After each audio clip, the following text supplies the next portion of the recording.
The next speaker, or the last speaker of this session, that is Andrés Gómez from the Institute for Theoretical Physics, University of Heidelberg. Okay. Yes. So go ahead, Andrés, the floor is yours. Yes, thank you. Let me share screen here. So can you see? Let me go full screen.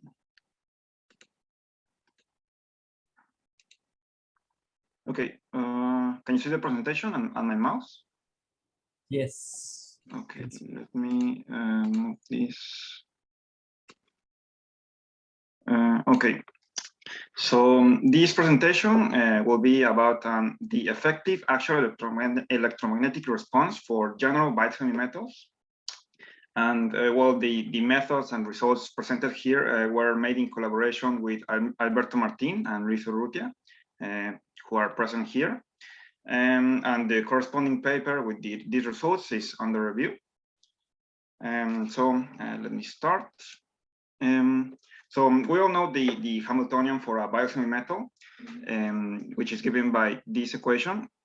But the thing is that when people start talking about effective theories of this semimetal in terms of the Pontryagin density, people usually specialize in talking about the separation of the cones, which are given by these tilde B, which separate the Weyl cones in momentum space, and the tilde B0, which separated in energy space.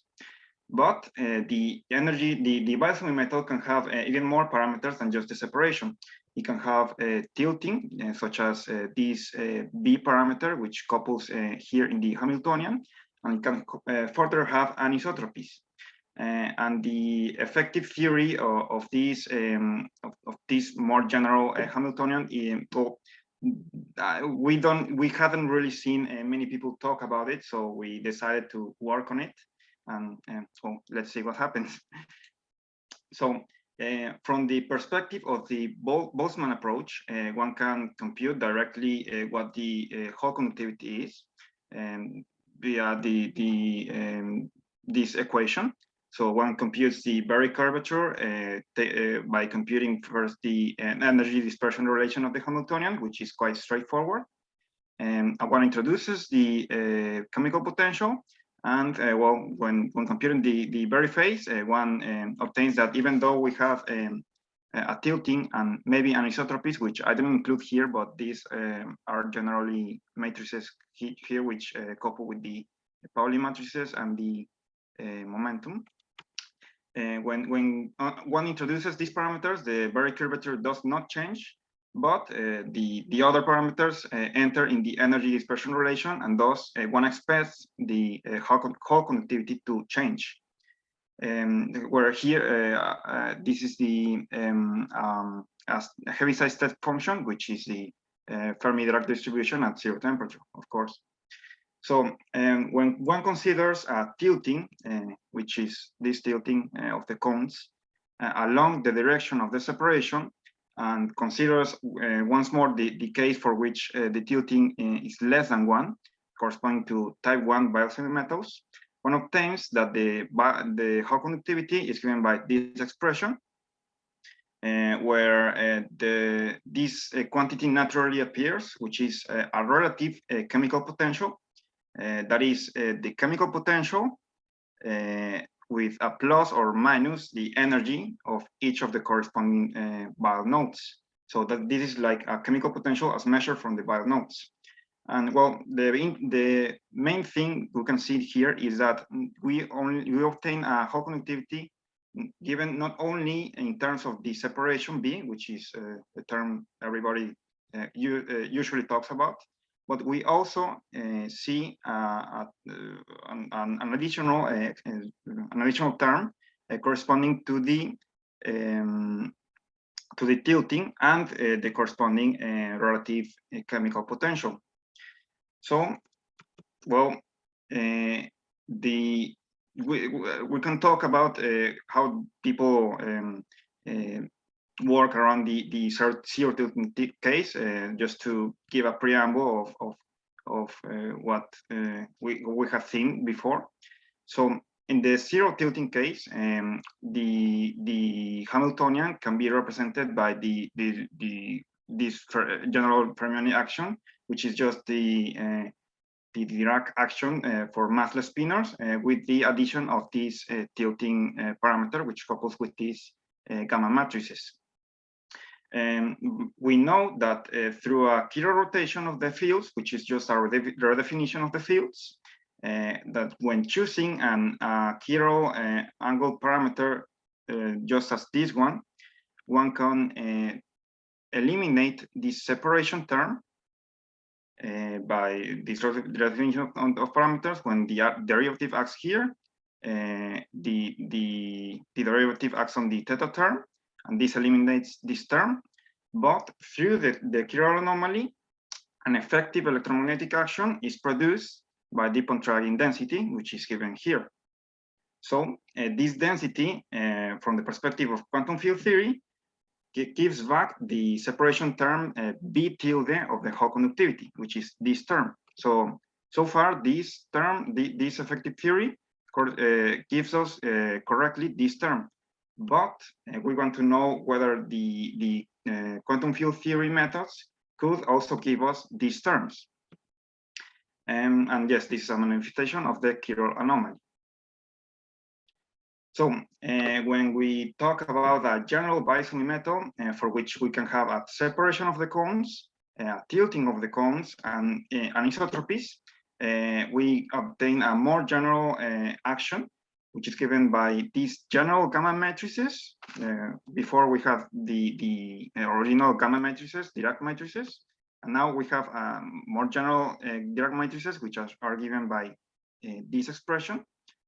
These are basically proportional to the original gamma matrices, plus another gamma matrix and the gamma 5 matrix, and a mass term which implicitly includes the separation term, which was this one, and another terms which are just we can think of these AB terms, ABCD terms, as implicitly having in themselves the original parameters of the separation, tilting, and anisotropies of the cone.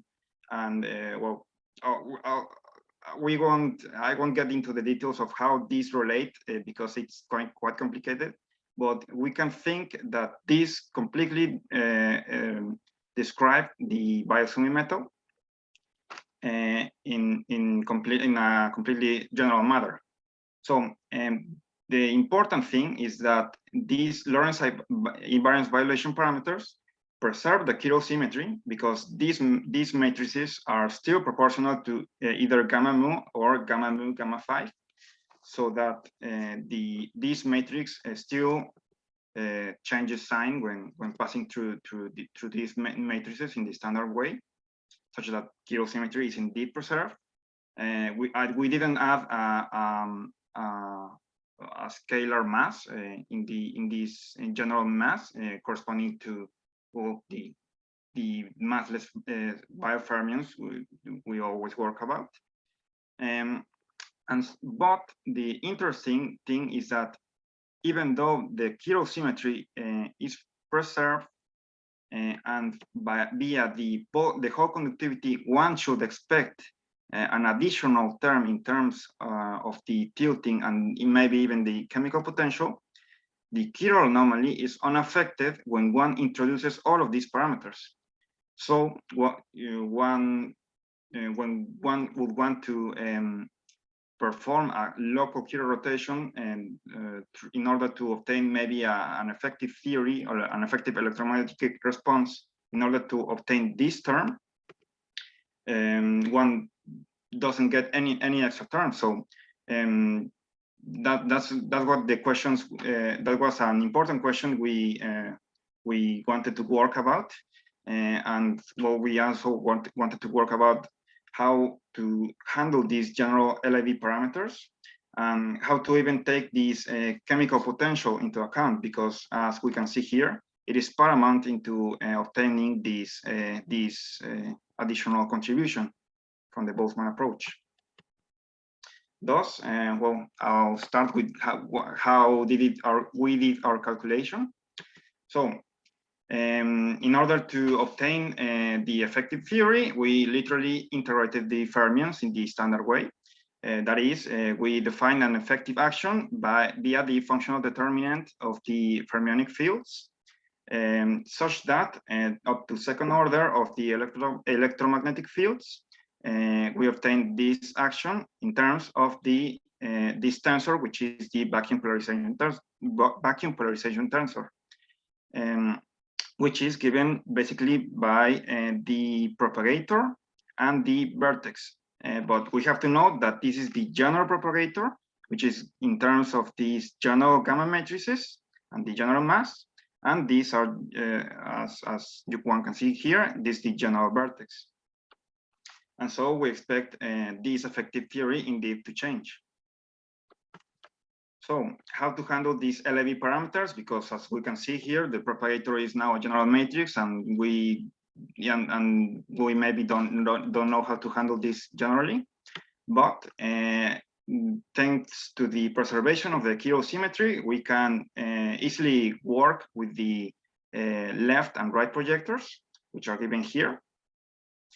So that, for example, for the left projection of this gamma matrix, which I show here again, when one projects this matrix just as here, the projector makes this gamma 5 constant, either plus or -1, such that, for example, here we obtain a constant C mu nu minus D mu nu, applying this projector, such that this projection is just a constant matrix times the original gamma Dirac matrices, where I define this left matrix just as this one.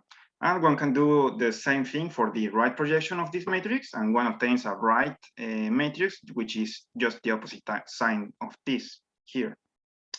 One can also do that for the propagator. For example, here, when one has this general propagator and the general mass term and projects on the left side and passes the projector to the other side, the propagator turns out to be the momentum times this same matrix here, and where's the mass term projected in the same way on the gamma 5 matrix as a constant plus or -1, depending on if we use PR or PL. In this case, we get minus A nu plus B nu, such that, as we can see, the projector is just a constant contracted with a gamma matrix, which can be readily rationalized in the usual way. We get from this to here, and this is a scalar, and this is a matrix, and we can easily work around with this.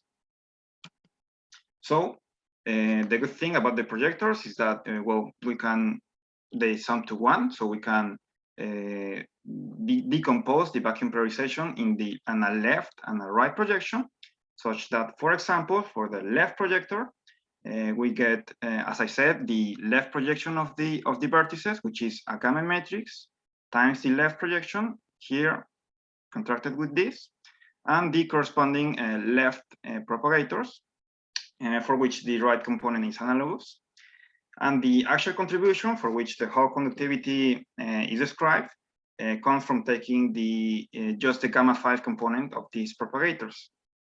And so one can generally talk about the axial contribution of either the left or the right component in terms of this expression, where M can be either the left or right matrix. Sx is generally this propagator in terms of the general matrix, and these constants here are either plus or minus B. And yes, so I will talk about a general component, not speaking about whether it's left or right. And so expanding this expression at first order in the momentum, working around with the trace and using some identities with the Levi-Civita operator, one arrives at this expression. Here the determinant of M appears, and we have to assume here that these matrices are invertible. And this is indeed the case for physically reasonable systems, because, well, one can obtain that the determinant of M is at the end equal to the determinant of the anisotropy matrix, such that, well, one should have a linearly dependent anisotropy matrix. Oh, sorry. Just in order to not mix the momentum in a linearly independent way. And so this is reasonable, and we obtain this part right here. And finally, a final integral in the momentum appears here, which is given by this expression, an integral over this function, which I show here. So we can proceed with our calculation now into worrying about how to include the chemical potential, because as we saw in the introduction, the addition of this term is paramount. The addition of the chemical potential is paramount into obtaining this term. Yes. Sorry to interrupt. There's one question from Omar. Yes, Andres, what is C in the last slide that you showed? What C, yes, C is this constant, which for general. Okay. So it's the magnitude, is the contraction, C no? Yes, it's the general for vector. Without, okay, so it, okay. Yes, yeah, here's the component, and here's the magnitude in Minkowski space of these 4 vectors. Thanks. Yes, okay. So yes, so having this expression, we can now worry about how to add the chemical potential. And in the Boltzmann approach, well, this can be easily done. One works with the Fermi-Dirac distribution, and because we're working at 0 temperature, one obtains the Heaviside function. But in field theory, that is not so clear. Well, until one comes about thermal field theory, of course. But okay, so this is how we're going to do it. We take the 0 component of the momentum and transform it into the Matsubara frequencies. This is standard in thermal field theory, and add this relative chemical potential, which I will further explain in a moment. Doing this changes the 4 momental integrals, such as this one in here, into Matsubara sums over the Matsubara frequencies, which for fermionic particles are these ones, and the remaining integral over the special components of the momentum is left equal. But the constant here, the chemical potential that we have here is not the usual chemical potential mu, but a relative chemical potential.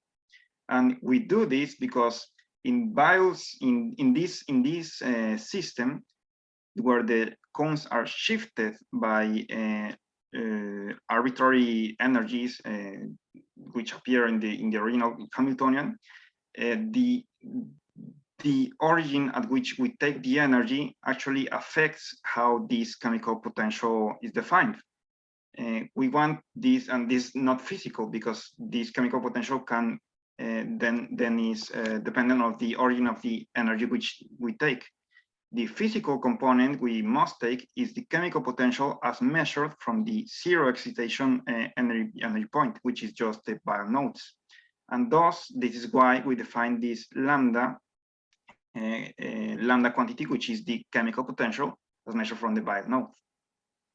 And so, having explained how we are gonna include this, in order to go back into the 0 temperature limit, so we're working with thermal field theory methods, but in the 0 temperature limit.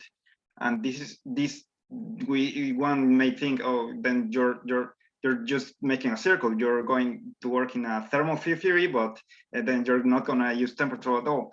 But the important thing is that this properly includes the chemical potential as desired, because in the 0 temperature limit, when taking a Matsubara sum of an arbitrary function evaluated at the Matsubara energies plus a quantity such as the chemical potential, one obtains indeed the original expression of the integral over the continued Euclidean space of the function, plus a non-trivial analytic integral over the complex variable K0, where the contour of integration is given by this figure in here in the complex K0 plane.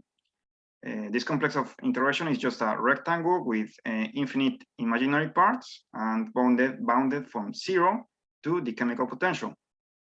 So we see here that we obtain the usual 0 temperature and 0 chemical potential contribution here, but we also obtain a non-trivial chemical potential 0 temperature contribution.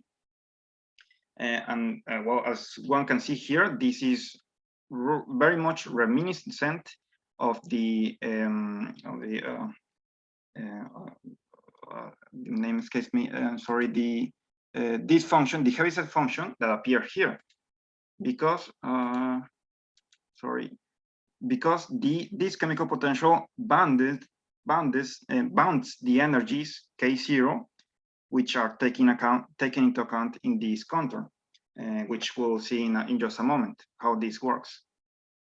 So we'll first work around this term, which is here, and apply it to this integral. And doing that, well, the integrals becomes this expression, just the C rho times a constant, which can be calculated here. In terms of this integral, which is evaluated in the Euclidean space as this limit told us. And well, when doing this, and inserting it into the vacuum polarization tensor, we obtain an expression of this form, where we obtain a vector, a constant vector in here, such that, well, when one introduces the vacuum polarization tensor on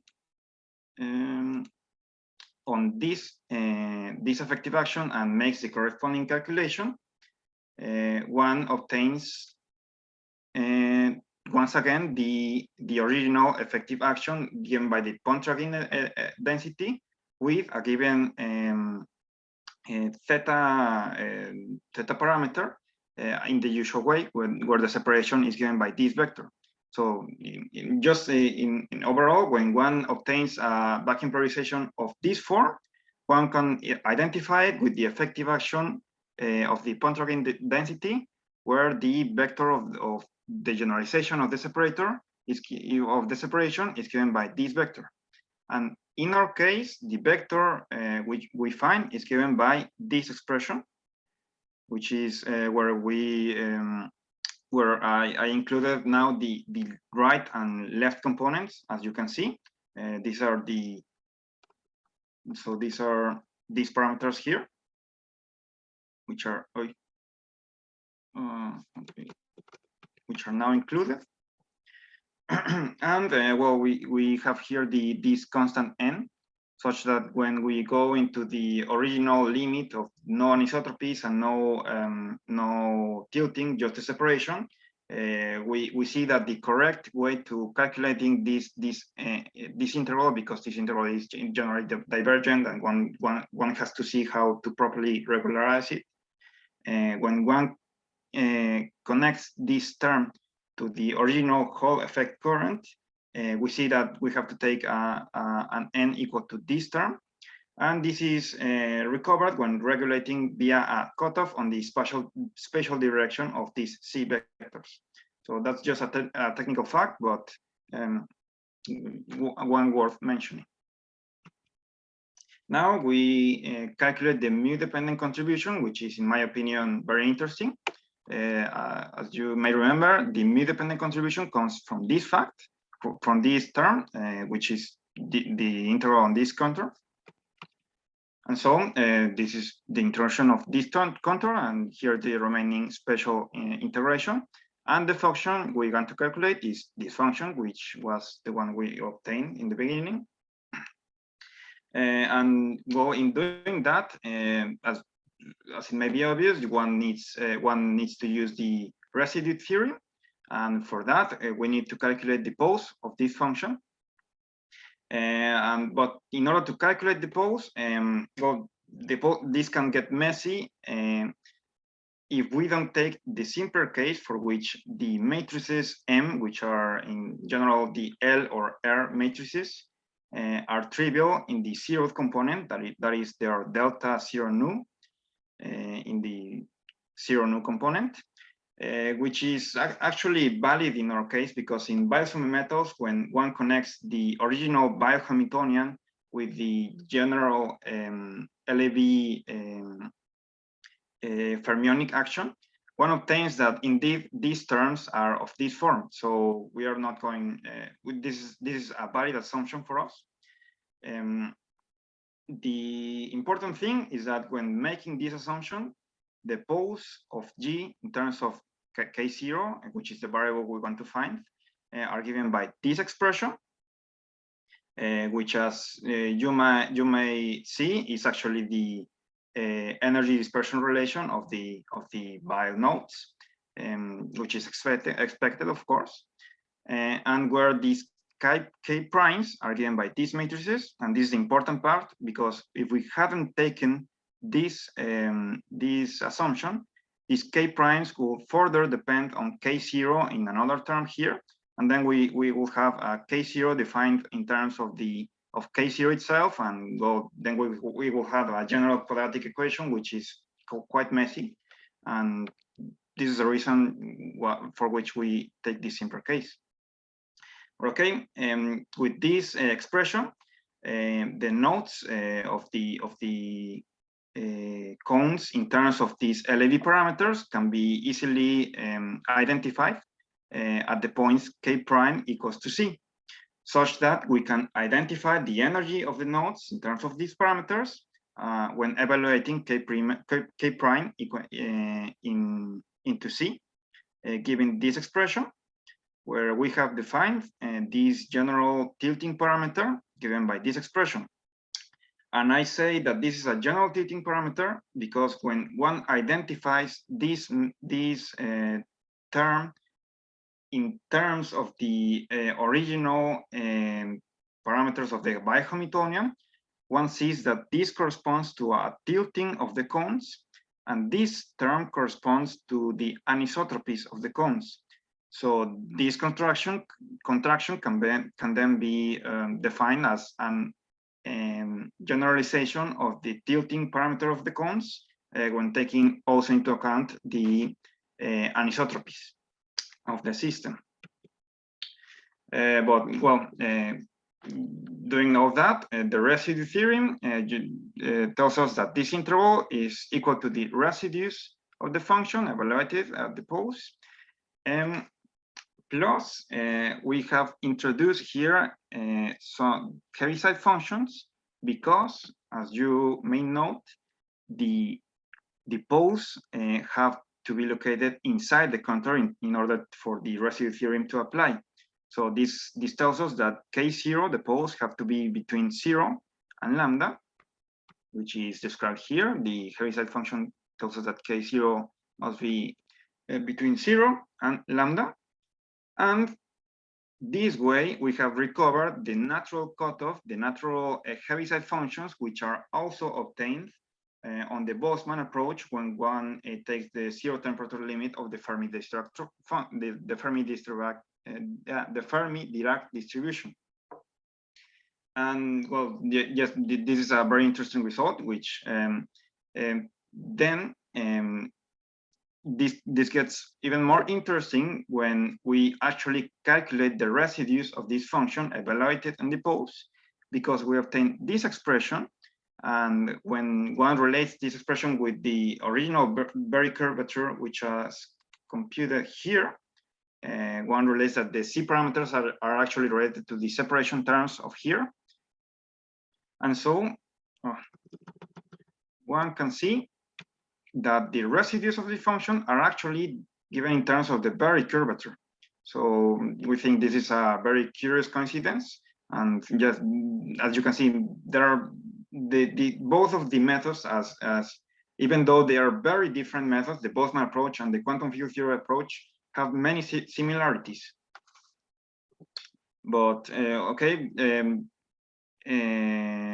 keeping on with the calculation, when inserting all the terms together, this contribution to the vacuum polarization takes this form, where here's the inverse of the matrix once again, and we obtain these integrals, which are given here. They are just the integrals over each pole, because we summed over each of both of the poles of the function, which are just integrals over the remaining spatial components of the Berry curvature, just where we just name the variables around the center, which are naturally, once again, regulated by the Heaviside functions. And so one can perform these integrals, and they're kind of technical integrals, but they can be performed either by Mathematica or such programs.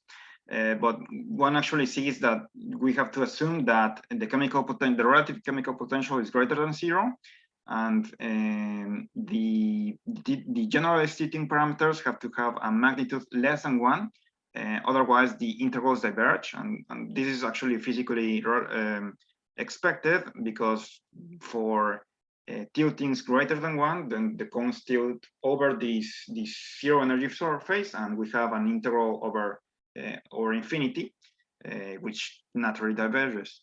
So by expecting otherwise, and assuming that we have just type 1 biosemimetals, we get that these intervals are just given in terms of the separation cones times a scalar function, which is once again given by the not the separation, but the tilting of the cones, where with this rather complicated function. But as we can remember, this function actually is very similar to the term we obtain here with the Boltzmann approach. So we can see here that we are on a good approach into obtaining the same result.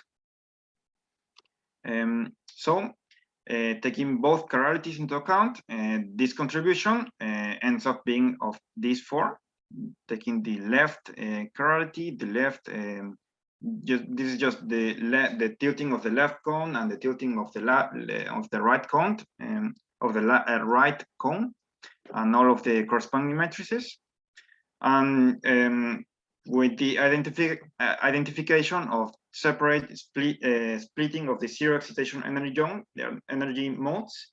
This just tells us that the cones may have a different energy, which is described here. And thus we can identify the additional contribution to the vector, which describes the Pontryagin density effective action, which is given by this term. So taking both contributions into account, we have finally arrived at our results.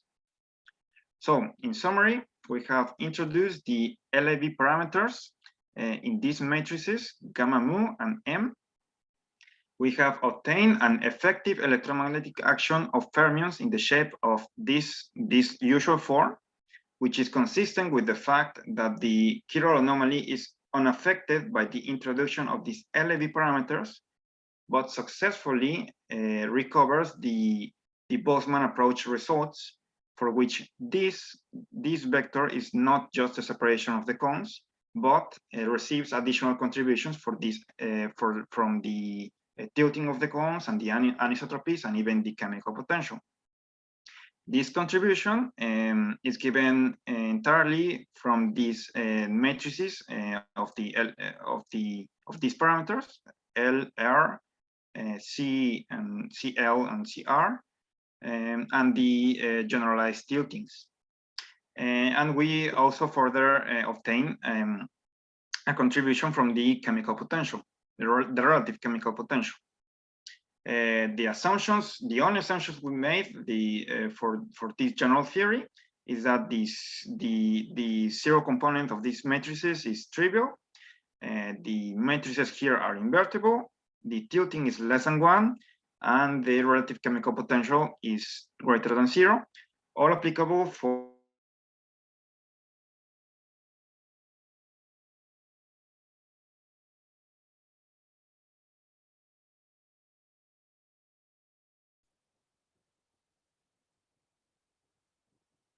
here, and the second contribution is here. And taking the more simpler isotropic case, which is just corresponds to taking the special components of these matrices as just deltas, produces, for example, the special component of the vector as this one, as this expression, where these terms are just linear combination of the tilting. And the interesting thing is that the special components of this vector actually do recover the whole conductivity of this Boltzmann approach, which, in my opinion, and well, I think I could also talk in regard to what Urrutia and Alberto think. This is quite an astonishing result, because what we have just performed is a calculation involving quantum field theories, which are involve the calculation of the vacuum polarization tensor, for which we use the Feynman propagator and the photon vertex functions, and involve a thermal field theory in a rather involved way. And on the other case, the Boltzmann approach uses the energy spectrum of the Hamiltonian, and uses also involves about the buried curvature, for which we don't explicitly talk about in this. We don't explicitly use in this quantum field theory method, but as we saw in the middle of the presentation, magically appears in some of the terms. So there is some relationship between the Boltzmann approach and the quantum field theory methods, which we think is very interesting. And just with that, I finished my presentation, and thank you for your attention. Okay, thank you for the nice presentation, Andres. Yeah, we have one question from Jacob. Go ahead. Can you hear me? Yes. Yeah, so thank you for the interesting talk. So I have, well, one comment and then some questions. So could you please go to your first slide, basically, where you introduce this V parameter? Mm-hmm. So there, what's the matrix structure of the first term? I mean, you have sigma 0 and vector like sigma there, but what is supposed to be on the first term? I mean, it has Here? V dot, yeah. It's just multiplied by an identity. So the same as sigma naught, right? Yes, yes. Similar. Yes, yes. Yes, I think we missed including that. Yes. Yeah, okay, but it's the usual tilting parameter. Okay, so then kind of a comment about this Berry phase in relation to these propagators. And I mean, you're saying that it's, I mean, well, maybe you saw my talk as well, but I mean, you can write many of these topological invariants either in the Hamiltonian picture, where you will have Berry phase, but you can write the same invariants in terms of, say, Green's functions or propagators of a Dirac fermion. And there you actually see precisely the fact that when your Green's function has zeros or poles, then your invariant can change.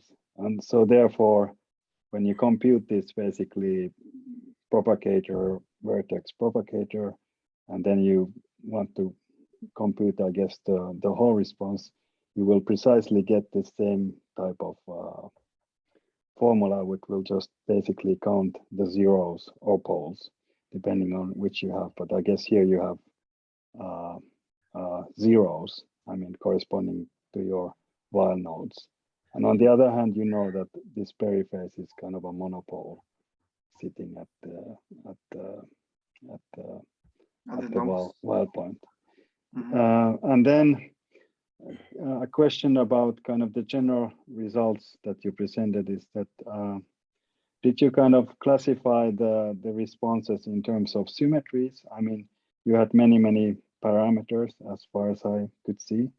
So did you kind of classify them in terms of symmetries? And then kind of the final question is that you showed this whole response, but then you also talked about this,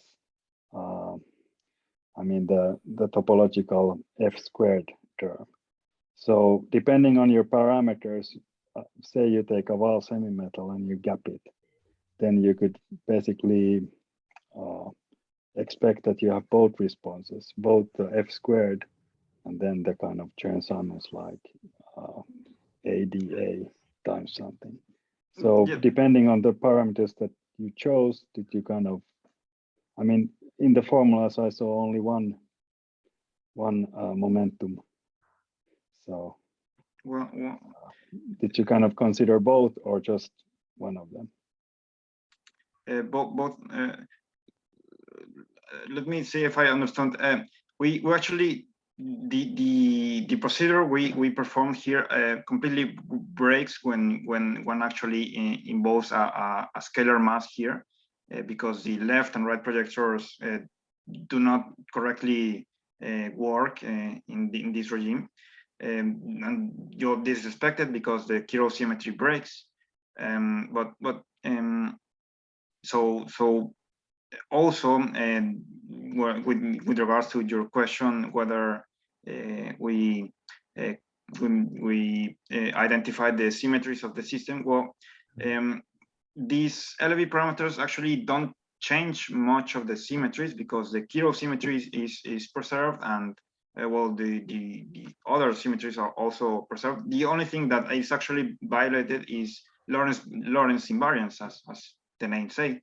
So the result also preserves the original symmetries, other than Lorentz. Lorentz.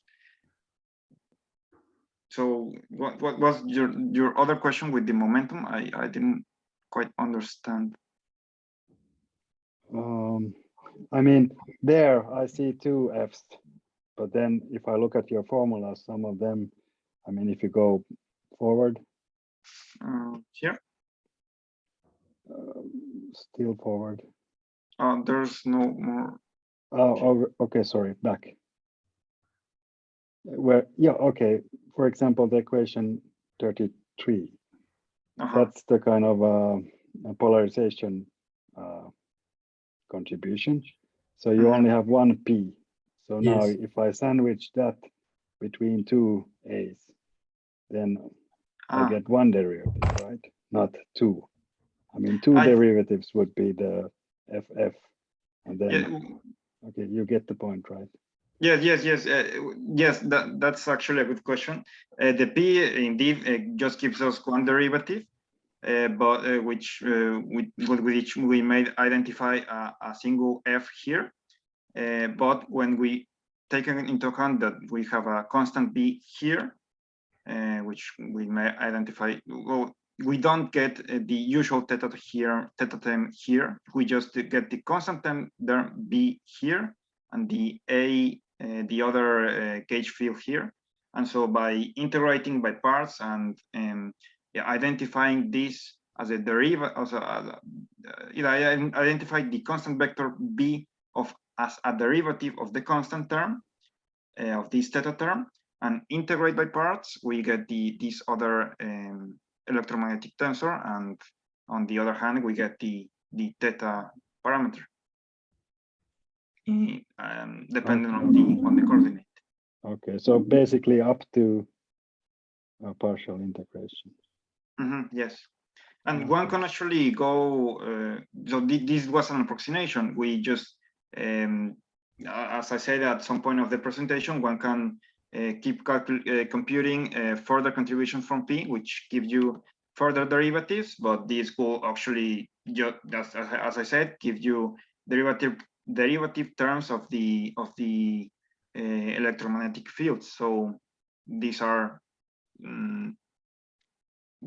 higher order contributions, basically. Okay.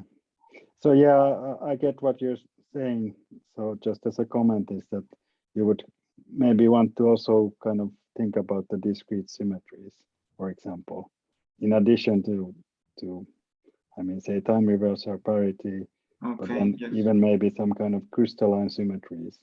So if you break Lorentz invariance, then you could introduce many symmetries, which then could kind of, okay, depending on what type of mass parameters you kind of feed in, you could also have these kind of terms that, well, they're either kind of the FF or the Chern-Simons one. But okay, that's kind of a separate problem compared to what you did. So Okay, thank you for yes. your talk. Yes, thank you. Okay. Thank you. There's another question from Mauro. Yes, can you hear me? Yes. Okay, thank you very much, Andrés, for your talk. So I have two related questions, but first of all, let me see if I understood you correctly. Your basic motivation is it the following? Just as you can understand the separation in energy and in momentum space of the cones from this effective action in terms of the embedding vector or the theta parameter, right? You want to understand the tilting and the anisotropies from a similar effective action, borrowing the SME parameters, right? This is the result that we got. We actually were expecting additional different contributions to the electromagnetic fields at first, but we ended up with this result. So it was not quite the motivation, but the end actually. Yes, I can understand that it's somehow resulted in that way. You mentioned at one point that you wanted to obtain the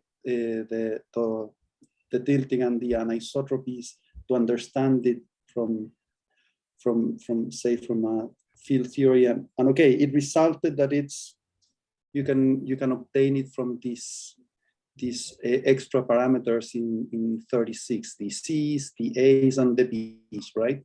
Yes. So my first question is, from, I don't know if I understood correctly, but from your results in equation 27, I think it was, it seemed to me that you mentioned that the tilting and the anisotropy come together in that very expression. Is that did I understand correctly or not? Yes, when one includes the anisotropies, the tilting actually generalizes into this general vector, and it appears in all of the equations that involve the tilting, so they do come together. But so does that mean that you when you have one tilting, say, you must have anisotropy and vice versa? No, because when there's no anisotropy, this matrix is just the identity and you get the original tilting. Okay. Yeah. So that I thought so I understood you incorrectly, and what you are explaining me now is more pleasing, because you can have one or the other.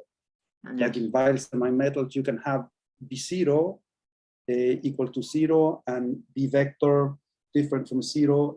You can have one or the other. So, okay, thank you very much for the clarification. And my second last question is, does the parameter A mu in your very last results, does the parameter A mu enters in any observables for the tilting or anisotropy? Okay, so this can, yeah, we can. It's kind of a trick answer because we can see that the A parameter enters in the zeroth component of the B term. It actually cancels exactly in the special component.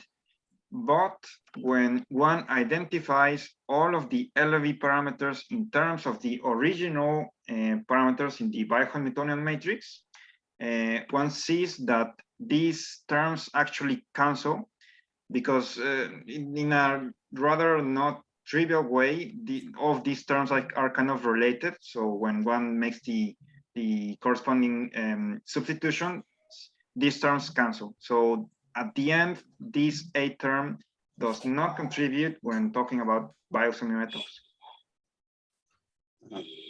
And so the reason I was asking you is that because in the general formalism of the SME, which I'm sure you know of, this A parameter precisely can be removed via field redefinition. So it's not unexpected, at least for me, that at the end of the day, A shouldn't appear in observables Yes. that one is computing from it.